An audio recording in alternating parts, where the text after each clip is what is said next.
Recording in progress.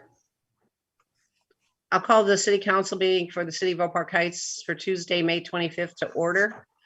This meeting will be conducted by video telephone conference due to the ongoing COVID-19 health pandemic. This meeting will follow the provisions of Minnesota Statute 13D.021. First is the approval of the agenda. We do have one addition, which is item H, Newgate Circle Pond aerator electrical installation. Are there any others? And is there approval to approve the agenda? Motion to approve? So moved. Second. Motion by Councilmember Doherty, second by Councilmember Johnson. Eric? Councilmember Doherty. Yes. Councilmember Johnson. Yes. Councilmember Runk. Yes. Mayor McCumber. Yes. Extra council staff reports, and it's been very quiet couple weeks, so I really have nothing to report other than there will be a coalition of utility cities meeting coming up on June 17th. And then also everyone knows that Les Abrahamson's father, Wally Abrahamson, former county commissioner, passed away. So our sympathies to the entire Abrahamson family on their loss. And we'll move on to Councilmember Doherty.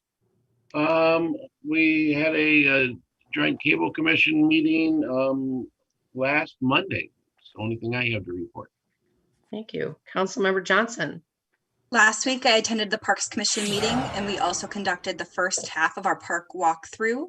And so we're hoping to have some great suggestions. Thank you. Councilmember Runk. I attended the Middle St. Croix watershed. There was nothing really groundbreaking as far as our city was concerned.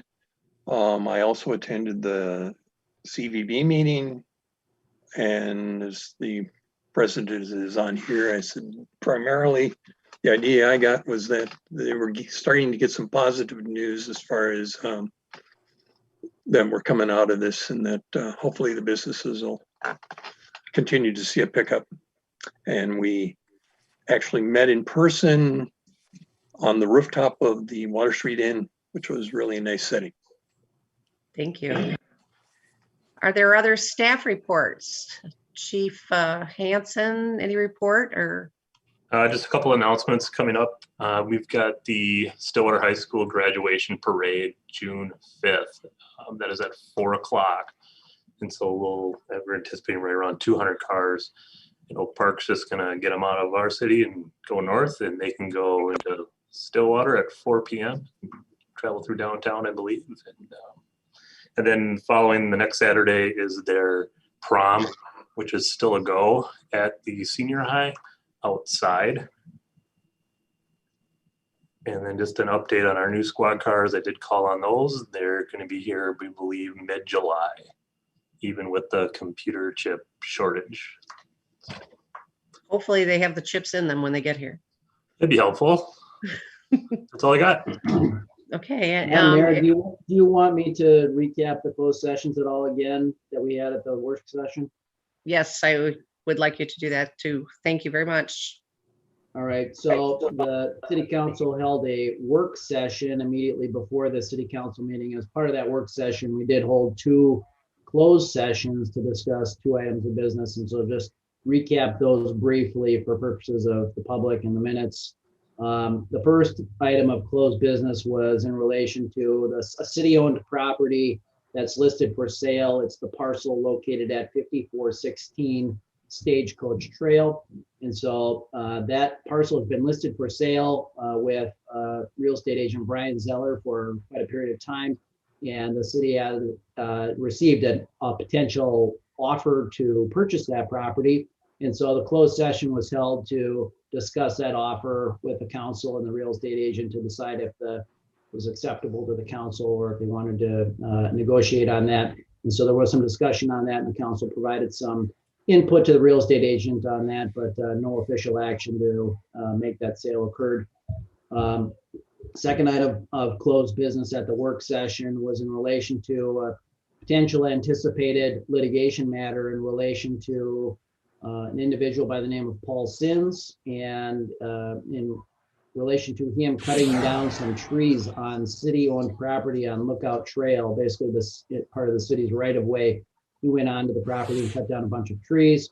So the city has potential legal claim against him. We held a closed session to discuss the status of that matter and some potential negotiations with Mr. Sins to try to resolve that matter in advance of litigation. So the council provided some input to me on that issue as well. That's the brief summary of those closed session items, Madam Mayor. Thank you, Kevin. Are there any other staff reports? We'll move on to the recycling award. Jennifer. Mayor and Council Jack Williams III at 15157 63rd Street North was chosen as the most recent recycling award winner. Thank you. Next, we'll move on to the visitor public comments section. This is a time for anyone that's on the meeting that would like to speak to the council. This would be the time to do that. Did anyone call in, Jennifer, that they would like to speak? Mayor, no, I did not receive any phone calls or emails. Okay, I don't see anyone lifting a hand or raising a hand. So we'll move on to, right now we have the 2020 city and annual financial statement and a presentation by our city auditor, Dave Mall. So Dave, can you start and probably have to share your screen? Yep. Am I okay to do that, Jennifer?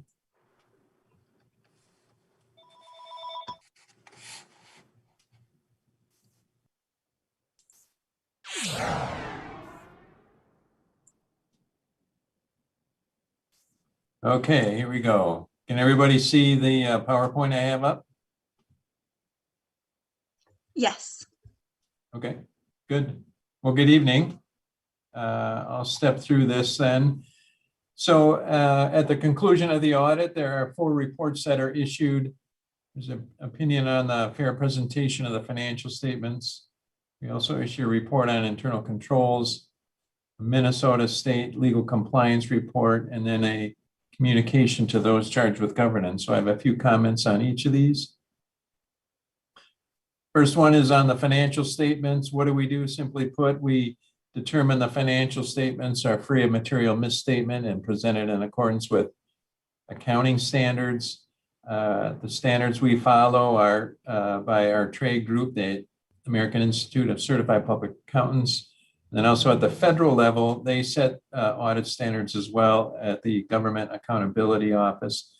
The result of our work was a clean opinion on the 2020 financial statements.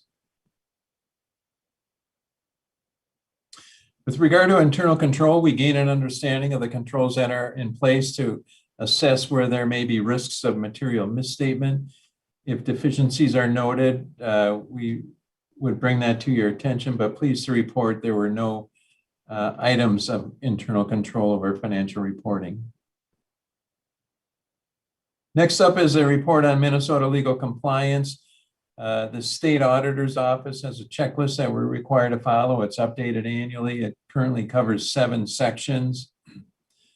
So to give you some context, one of the sections is depositories of public funds and investments.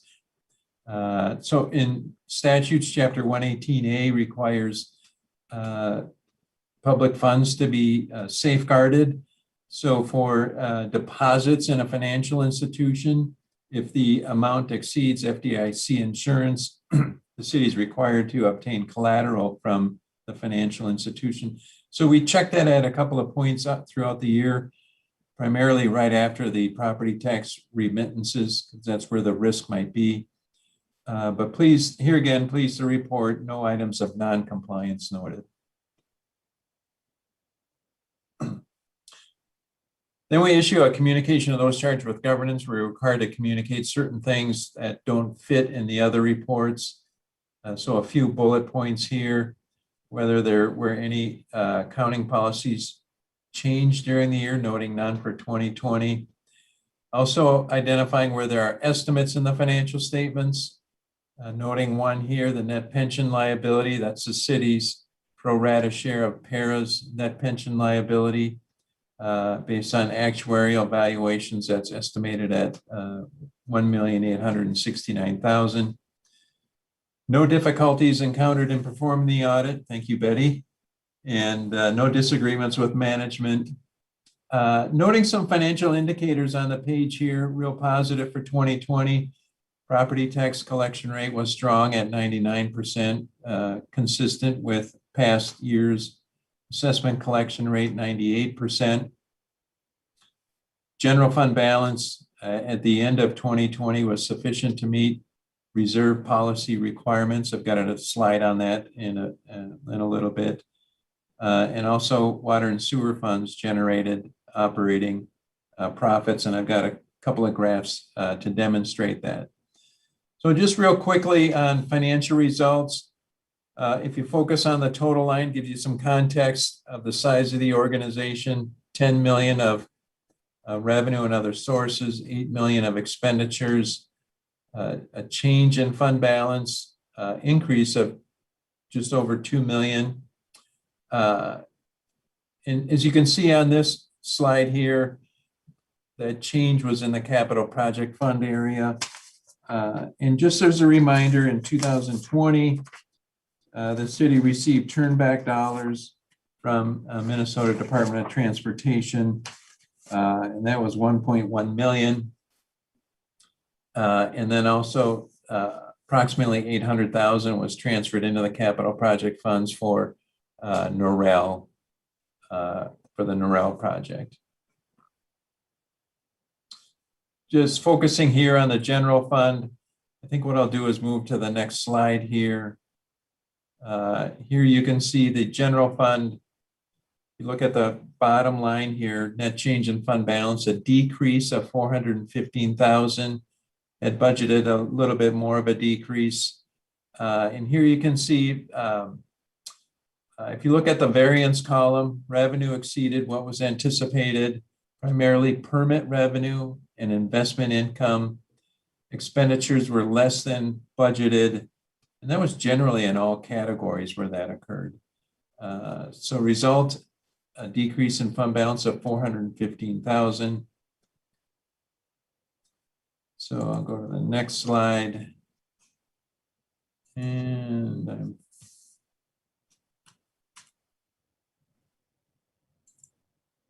there we go. So here's a graph, history of fund balance.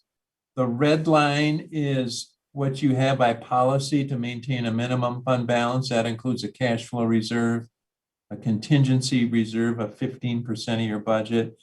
There's a couple other items in there.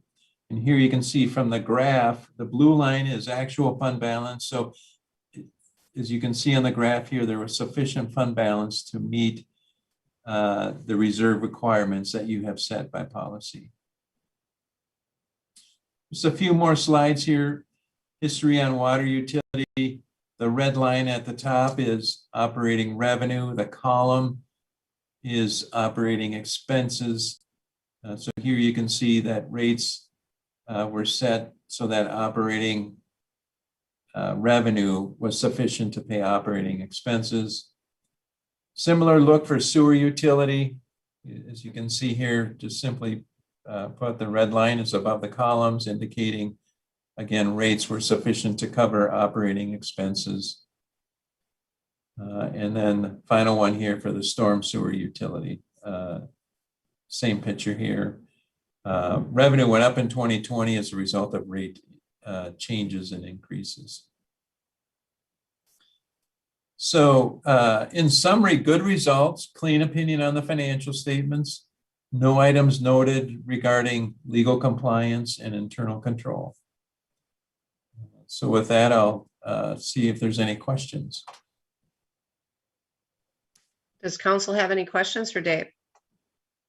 Once again, you did an extraordinary job this year, Dave. Really appreciate it. Thank you. And Betty Yeah, too. the finance staff were very helpful. Thank you, Betty. Well, thank you very much for joining us, Dave. Thank you. Have a good evening. You too. So we'll move on to the consent agenda, which is approved bills and investments 66871 to check 66931 in the amount of $194,135.17. Approved city council meeting minutes from May 11th, 2021. Set public hearing for June 22nd, 2021. for request by Stillwater Bowl regarding noise ordinance for a concert at Stillwater Bowl to be held on July 16th, 2021. Approve resolution for summary publication of amendments to ordinance 1409 and the repeal of ordinance 1404. Designate the finance director as the business administrator for electronic funds transfers. Approve probationary status and vacation hour changes for Chief of Police Steve Hansen. And appoint Mayor Mary McCumber as city voting delegate to the League of Minnesota Cities annual conference. I'll move the consent agenda as presented. Second, Motion by Councilmember Runk, second by Councilmember Johnson. Eric? Councilmember Doherty. Councilmember Doherty. Oh, there he is. Councilmember Johnson. yes. Councilmember Runk. Yes. Mayor McCumber. Yes. We have no public hearings for tonight, so we'll move on to old business, which is consider possible repealing elements of the city's emergency declaration due to COVID-19. Eric, I think you have this one.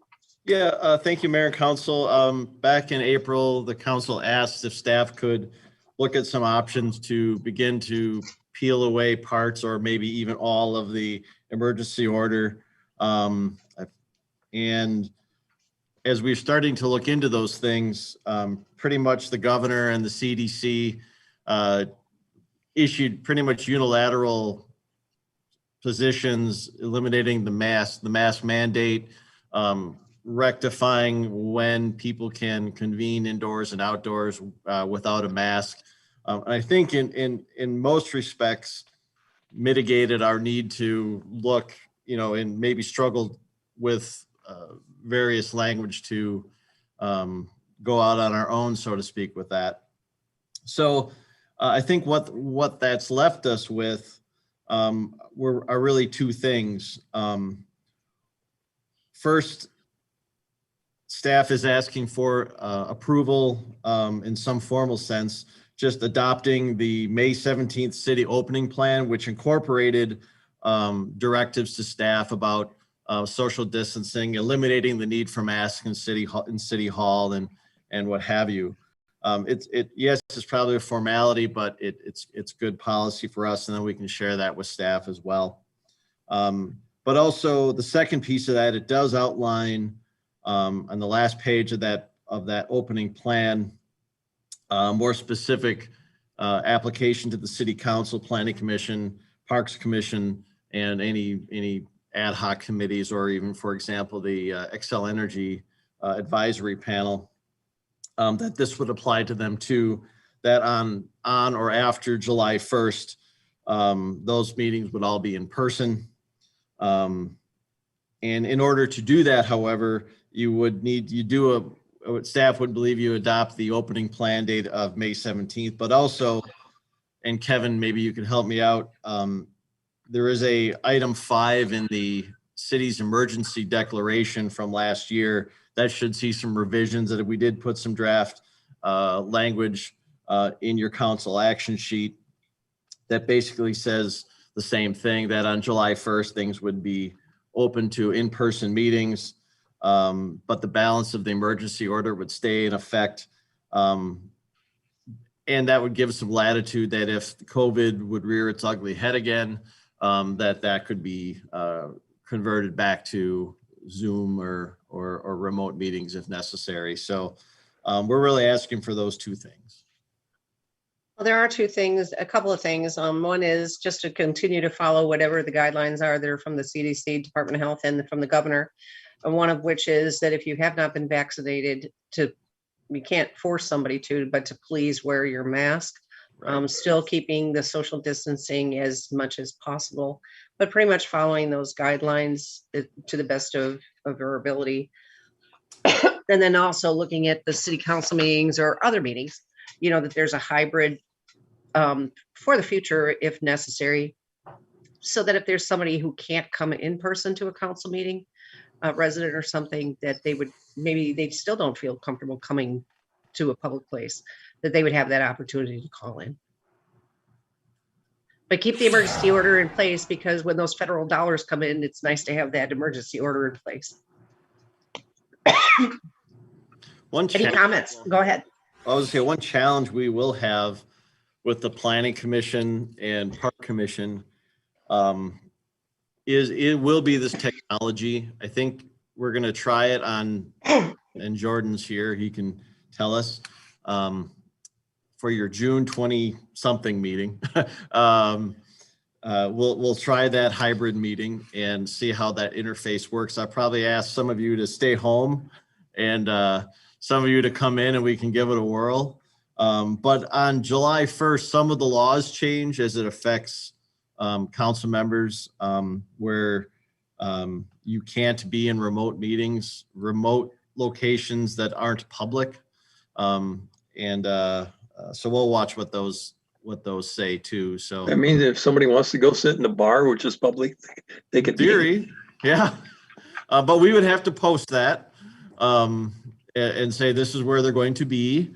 They want to be on the beach or they want to, but even then only 3 times per year unless there is a military deployment or something. Military or medical issues. Yeah. Well, so yeah, this is where we're at, I think. And I think the language in what we draft in item 5 is a good replacement in that resolution and that declaration. And Kevin, I don't know if that works enough for you or. I think people are getting excited to see other people in person. Yeah, I'm looking at the language in the old resolution, Eric. But talking about the new language in the box on your memo, or sorry. No, just above it, number 5. Yeah. Yeah, I mean, that language made sense to me. If we have to change it again, we will. Give it a whirl. So what Anybody do have we- any questions or comment? Go ahead, Mike. I was just gonna say, do we need 2 motions on this? That'd be helpful, I think. So I'll make the first motion, which is to adopt the opening plan of May 17th. Yep. I'll second. Motion by Councilmember Rugg, second by Councilmember Doherty. Eric? Councilmember Doherty, Yes. Councilmember Johnson, Yes. Councilmember Runk, Yes. Mayor McCumber. Yes. And then for the second motion, Well, I'd make the motion, then basically we're going to change out item 5 with the new language. I'll second. any more comments? Motion by Councilmember Doherty, second by Councilmember Johnson. Eric? Councilmember Doherty, Yes. Councilmember Johnson, Yes. Councilmember Runk, Yes. Mayor McCumber. Yes. So move on to Vet IQ Conditional Use Permit and Design Guidelines Review for 5815 Norrell Avenue North, located inside Walmart. Scott, I assume that's you? Yes, thank you, Madam Mayor and members of the council. Ryan Sexton, representing Vet IQ, has made this application. It's for additional tenant signage and design guideline site plan review. They're going to add a exterior storefront door at the Walmart and add a couple of signs. Vet IQ works such that people who are seeking veterinary care for their pets would not need to enter the Walmart with their pet, but it would be a separate dedicated exterior door for the business. There's just 2 signs that they're adding at the store. It's at the front of the building, and it's about 14 square feet. In that Walmart is right at their limit for amount of signage in square feet, as well as numbers of signs they are required to get a conditional use permit for it. Planning Commission took a look at this at their May meeting and recommended approval with the conditions that staff had provided for. There is a resolution in your packet for approval, if you so wish, by the City Council. A little bit about Vet IQ is that their focus is on preventative vet health and minor illness care. walk-in service, no appointments, and no overnight care for any of the pets. So it's a pretty straightforward application. Planning Commission did not really have many issues with it. They had some discussion about overnight stays and what if someone doesn't pick up their pet and so forth. Pet or Vet IQ would need to make a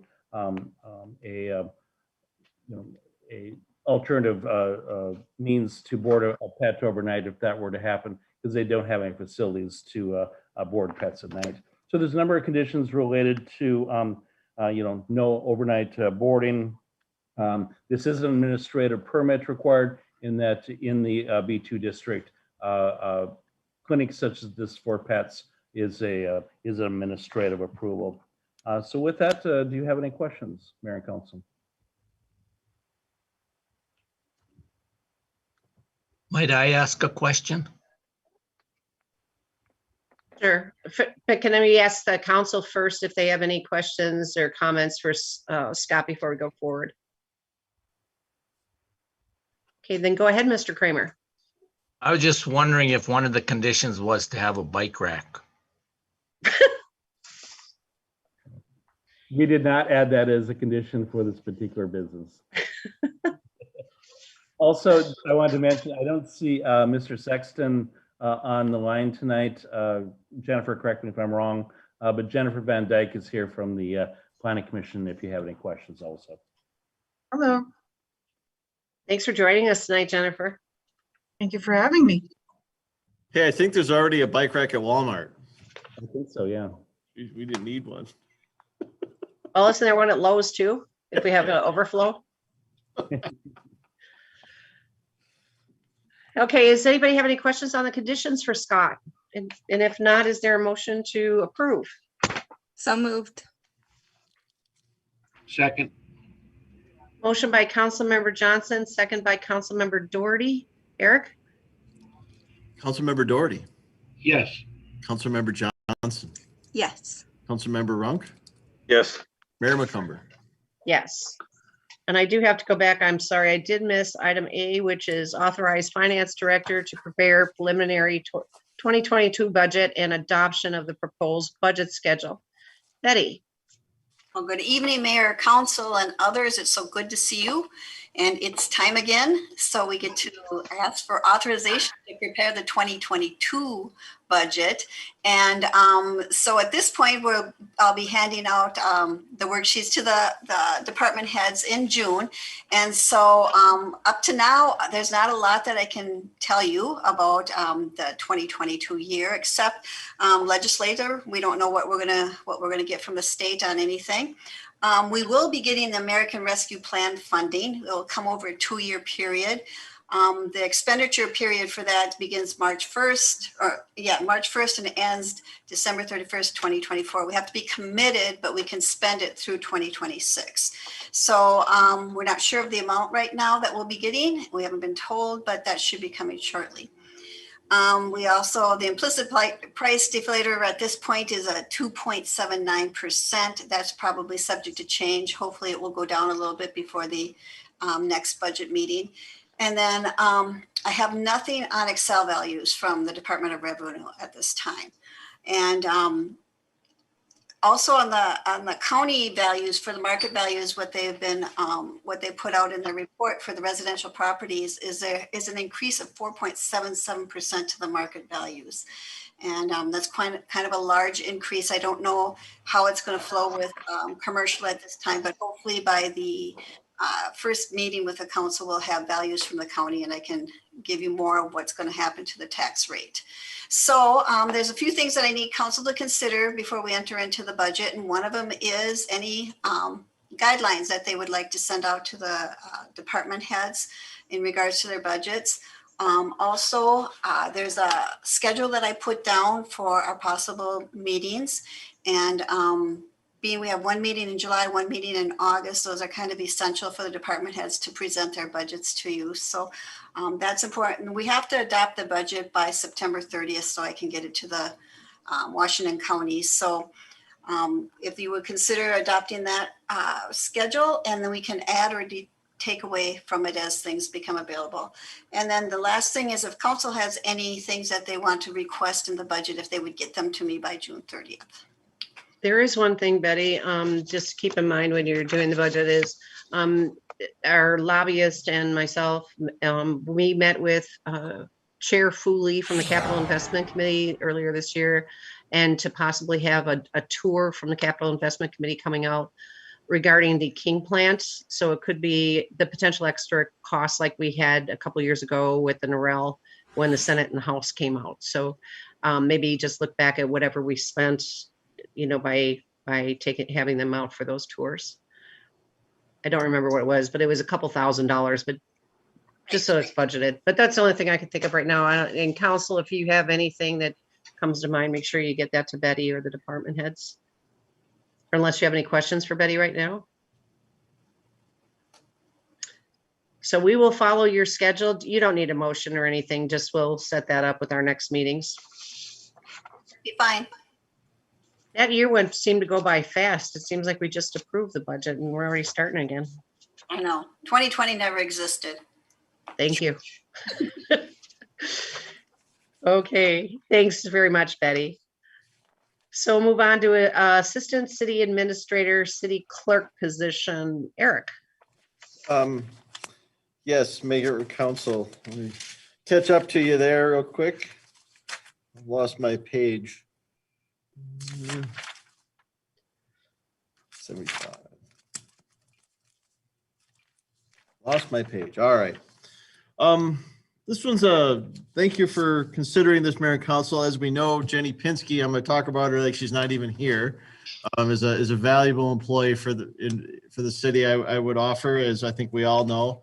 And I think we have for 14 years, she's worked with us and has done nothing but a fabulous job running our elections, our cleanup days, being our city clerk, what have you. And I think our overarching goal is to make sure she stays with us. I know any organization would love to have her, and I really don't want to see her incentivized to leave. So we think about what options do we have for her that we can also expand some of her career opportunities, expand some of her roles here in the city, because we are pulled in a lot of directions. I know I could use some more help. She certainly has shown her ability to take on complex projects. Geez, just dealing with elections alone. And even Mr. Kramer was at some of those exciting events. So geez, good job, Jenny. So we think about her job description and we think about what is a good fit, and that ultimately comes down to being to a assistant city administrator role where there's clear autonomy. She still has her city clerk responsibilities, but with that, there is certainly a wage structure increase, and we are proposing about $9,700 increase for her. If you're amenable to this whole concept, about half of that would come from undesignated fund balance for 2021, and you'd have to address the rest of that in 2022 and beyond. I think Jenny's done a fabulous job for us. I can trust her. I think we all think she does a wonderful job. Certainly I can't speak for everybody, but I hope this is a good career move for her, and I hope the council would support it. And that's the concept, and I'd ask you to consider that. I think Jennifer has done an extraordinary job, and I think she keeps the city running like a well-oiled machine. She knows where everything goes and what happens at what time. She's so organized. Very proud of her. Council, any comments about the proposal here? I would make a motion to approve the job description and the salary. I'll second. Motion by Councilmember Doherty, second by Councilmember Johnson. Eric. Councilmember Doherty. Yes. Councilmember Johnson. Yes. Councilmember Runk. Yes. Mayor McCumber. Yes. So now she gets her next big challenge. I got a list all set. Yeah, that's starting right now. Phone system and provider change. Jennifer. Thank you, Mayor and Council. The current phone system that we've had for about 10 years, and over the last several years, we've been seeing failure in some of our phones. And there is that phone line, Panasonic has discontinued the phones that we use. And so it's getting more difficult to replace phones as they go out. Additionally, over the last couple of years, as many of you have noticed, when you try to call City Hall, sometimes we are without phone service. Staff looked into different options for moving on to a better system that also has better functionality. In the case, we learned in the last year that we need a phone system that can work with us in the event of having to close down like we did last year. Hopefully we never have to do that again. But we were stuck not having phones at home and having to use personal cell phones. And all of the new phone systems out there have functionality to be able to use your phone from home or to extend your phone to a cell phone and have it work and act just as it does your city phone. So you wouldn't have to have your personal phone numbers going out. And through the research that staff did into new technology and new phones and new phone service providers, we found out we could actually be saving the city quite a bit of money. So we'd be getting better technology, better service, and saving money. So I did provide in a memo an outline of the vendors that were contacted. And then also I did speak with a representative from Comcast, which the city did decide that we wanted a phone provider that was more well-known and had a better reputation than what we were using before, which was Allstream, and that's where we've been getting the outages from. So as you'll see in the memo I provided you, that I did do a cost analysis over a 10-year period for the 3 vendors and compared it to our current system. And I'm recommending that the city consider upgrading our phones with Central Telephone Business Systems. They're out of Burnsville. They've been in business for over 40 years, and they're recommending an NEC product, which has the market share and has had that for the last 4 years. It's a good quality phone.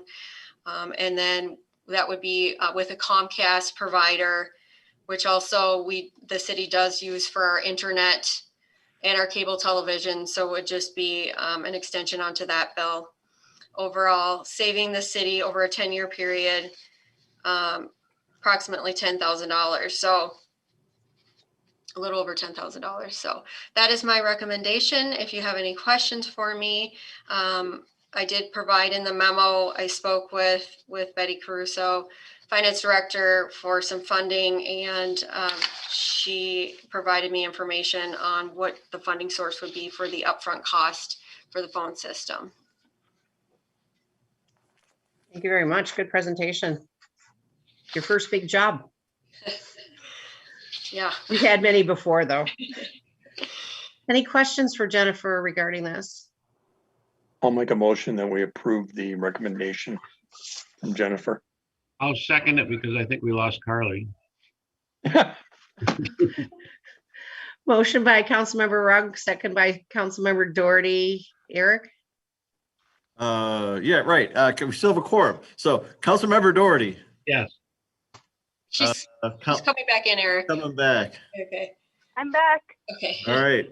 Well, Councilmember Johnson, did you hear the motion? Yes. Okay, so the question is to you. Do you approve the motion? Yes. Okay. Councilmember Runk? Yes. Mayor McCumber? Yes. Okay, then we'll move on to the $3,000 budget reallocation from Party in the Park funds to other community events. And Eric, you have a good memo here on that? Well, I'll just start it off, and then I'll kick it over to Chief Hansen and Councilmember Johnson. But we in the light that we're not going to be holding Party in the Park, we do have $4,000 in that fund, and there have been some conversations about how the city can still use those dollars for some other community events or community engagement. And there's 2 proposals before you, one from Chief Hansen for $2,000, and essentially one from Councilmember Johnson in the City Parks Department. So if it's okay, I convert it to Steve, and he can kind of take it away. Chief Hansen. Got it. Good evening. Thanks, Mayor and Council. So I'm asking for additional funds to help us with our community outreach programs. And one of them, the big one, is the Night to Unite, which has been absent for several years. We're going to try to get that jump started here now with the COVID restrictions lifting, which is great news for us. We can get back out there and hopefully re-engage here. And so the hope is on August 3rd, we're going to do the Night to Unite event. Not one big one, but rather several small block parties. And we'll start that recruitment process quickly here with the 3 crime prevention officers. So the goal is to host, a 10 or 12, have each neighborhood kind of assign, let's say, a block leader or a captain or whatnot, and just help organize that. And then we can set up teams of officers and fire department and show up. And part of that, engagement is helpful. Obviously, if there's some handouts, which we really don't have much left here at the police department. So the fund would be greatly appreciated to help boost that up. And not just Night to Unite, but any other activities for patrol daily contacts, tours that come in, whatnot. But the extra funds give us a little bit more range of what we could actually purchase for all ages, including adults that would just need the refrigerator magnets and whatnot, and out to brochures to some of the senior communities too. So that's what I was hoping to get some extra funds to get that effort jump started. That's what I've got. Thank you, Chief. You and I talked a while ago about this, and I thought this is an excellent idea. The city at one time did do the Night to Unite, or National Night Out, it was called then, where there actually were block parties, and then it was probably 15 years or more ago, it was combined to be Party in the Park. The problem, I won't say it's a problem, because we had very, very good turnouts, but the Night to Unite is to get to know your neighbors, get to know what's going on in your communities. And I'm really excited to see this start again, especially with COVID, when everybody's was locked up for a year. Get out and meet your neighbors. Maybe you had somebody new move in, get to talk about what's going on, or just watch out for each other. So I think this is excellent. And the downfall that we had with Party in the Park and National Night Out at the same time was because Stillwater and Bayport and others are doing the same thing. That granted, Bayport, we do joint services for the fire department. Well, they can't spend the whole time here, or the prison bus, they're in other places. So I think this is great that bringing this back. And then when we have Party in the Park, then we can have those extra things come to our Party in the Park. So good idea. Just a question, and maybe it's to Eric, because we had $4,000, but we're only dividing up. It's only 2,000 and then 1,000. I'm looking at your list of things to purchase, Chief, and they're all good stuff, but $2,000, I just don't think it's going to go a long way then, and getting things. I just assume give him do 3,000 to get these things, and he has it on stock. So, but I also have another suggestion, and I'm not sure how much we have in there, is from our council contingency. It seemed to me that we still had quite a bit if we wanted to increase that and have the money come from the council contingency. If there's any thought about that. We'd have to, I think that we didn't allocate the extra 1,000 well, we just didn't, but I'm sure Steve would appreciate it. And yep. I don't know, Betty, if you know what's in our council contingency off the top of your head. I don't know off the top of my head. I do know that we did use a portion of that excess, and I can't pull it in right now what I thought we did, but we did discuss it earlier this year and using a portion of that excess amount. So I guess at this point, I would probably encourage that money to come from the Party in the Park funds. And if we need to find other funding, then we could probably go to contingency. A quick I think that's a question good on idea. Go ahead. Is we allocated about $500 for the walk run event that's replacing Party in the Park. I don't exactly remember where we pulled that fund from, but would that have been from the Party in the Park funding? And that might be why we didn't allocate the full 4,000. I'd have to go back and look, Carly. I'm sorry, I don't recall. Suggestion could be that Betty just checks and see what's there for council contingency. Chief Hansen can get a feel for what he needs, how much it's going to cost. You're kind of on a short string here as far as timelines. If you want to make sure that any orders for any of these things come in, And then we can figure out if it comes from council contingency or if there's a transfer of some sort. Betty's creative at figuring that one out.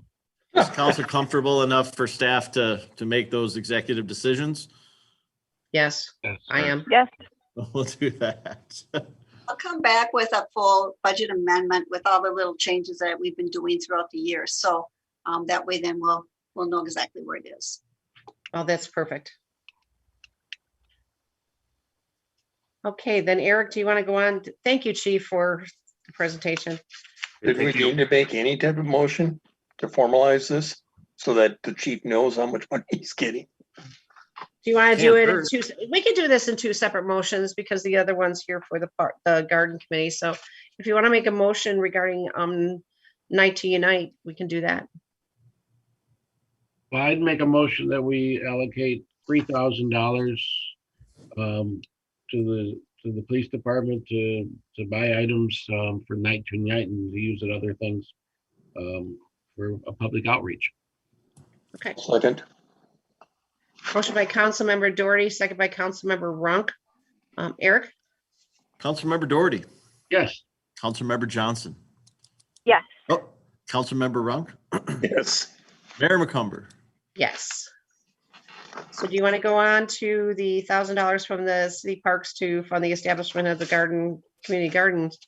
I can, and, or Carly, would you be? Yeah, I can do it. Okay. So last week at the City Parks and Trails Commission meeting, we discussed creating a community garden concept. This has been something that Eric and I have been working with a local Eagle Scout on for about a little over a year now. And we finally got the raised beds. And if you want to stop by City Hall, there's one right up there. So we discussed putting them up at City Hall and having 6 beds, one of them dedicated to the community. So if anyone wanted to go and harvest from that bed, they could. The $1,000 request for funding would allow for us to get soil for those 6 beds, as well as any seeds and tools and signage that might be needed to really get this effort started out on the right foot. And I think there might need to be 2 motions on this because we might need to vote on the overall plan of having these garden beds and the policy, as well as the funding. Okay. Well, why don't we do the plan and the policy first? Does anybody have any I'll make questions? that for Carly? motion. Okay. Is there a second? I'll second. Motion by Councilmember Johnson, second by Councilmember Doherty. Eric? Sure, Councilmember Doherty. Yes. Councilmember Johnson. Yes. Councilmember Runk. Yes. Mayor McCumber. Yes. And then we can have the motion on the funding source for this concept. And I'll make that motion too. I'll second that one. Motion by Councilmember Johnson, second by Councilmember Runk. Eric? Councilmember Doherty. Yes. Councilmember Johnson. Yes. Councilmember Runk. Yes. Mayor McCumber. Yes. Mayor and Council, I pulled the memo for the walk run event and it does say $500, but it does not specify where the funding is coming from. I just wanted to let you know that. Thank you for checking on that. Okay, next we have set work session for the American Recovery Act and goals update. Eric. Yeah, thank you, Mayor Council. Betty alluded to it earlier, that we're trying to sort through the ambiguous rules and guidance that we're receiving from a number of organizations, U.S. Treasury and such, about how or when the city may be able to spend those dollars. Obviously, our goal is to spend all those dollars locally instead of shipping them back to our friends in Washington, so to speak. But we still have to comply with the rules and where's the best way to benefit our citizens with those dollars. So we're working through those things, and also touching base on your goals list from February is still a good idea. And let's see where we're at with a lot of those things. And we think we can accomplish all those things, maybe at a half hour or most an hour on June 22nd, if you folks would be willing to have a work session to talk about it. Why don't we set an hour aside just in case there's any extra things that pop up or any discussions, but set a work session for 5 o'clock on the 22nd? Does that work for everyone? Yeah, because then we can also, since we're working on the budget, if there's things that come up that affects that, it would be a good time. Okay. So is there a motion to set that work session? So moved. Second, Motion by Councilmember Doherty, second by Councilmember Runk. Eric? Councilmember Doherty, Yes. Councilmember Johnson, Yes. Councilmember Runk, yes. Mayor McCumber. Yes. Okay, then we'll move on to Manning Avenue Highway 36 project and proposed frontage road extension. Mike Runk. Yeah, we discussed this in the prior workshop. And so to get the discussion started, I would like to bring up my resolution, make a motion for approval of a resolution by the city of Oak Park Heights outlining the current position on proposed south frontage road, Manning Avenue and 36 and related use of county tax abatement. As I said in the work session, I think that we need to outline a clear position in regards to the issue of the frontage road and the tax abatement that the county is proposing or is looking to enact. I think in order to make it clear what the position of our city is and what the position is as far as our businesses and residents are concerned. And And you made that motion already, Mike? that was the motion I was making. Okay. I'll second. Is there further discussion? I mean, we did talk about this already at the work session, but is there any discussion from the council from the work session? Okay, motion by Councilmember Runk, second by Councilmember Doherty. Eric? Councilmember Doherty, Yes.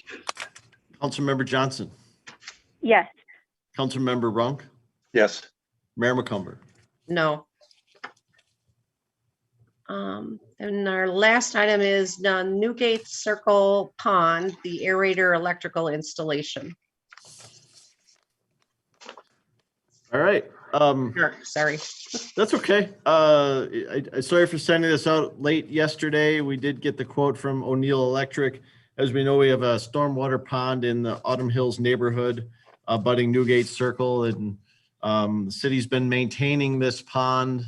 It is a city stormwater pond, and about 2016 or 17, we were asked by the neighborhood to begin treating it for algae and what have you. And that worked for a few years, and I think it still kind of works, but it did need some supplemental work, and it was brought to our attention we could put an aerator into that pond by our consultant who does the treatment.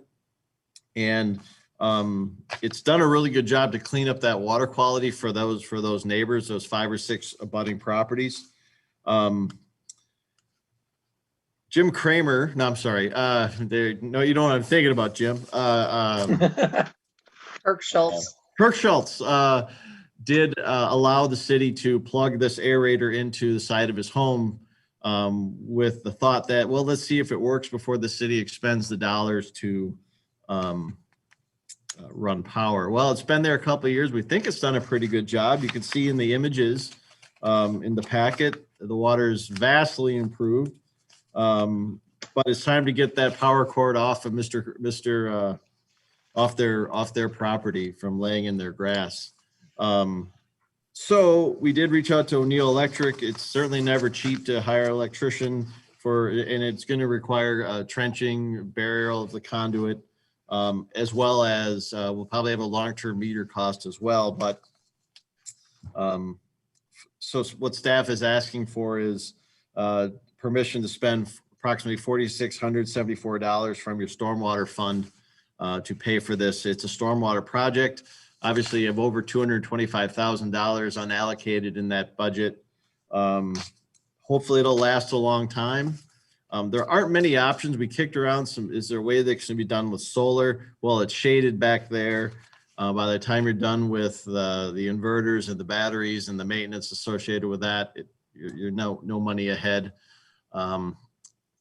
So this is what we're asking for, and hopefully it works for you folks too.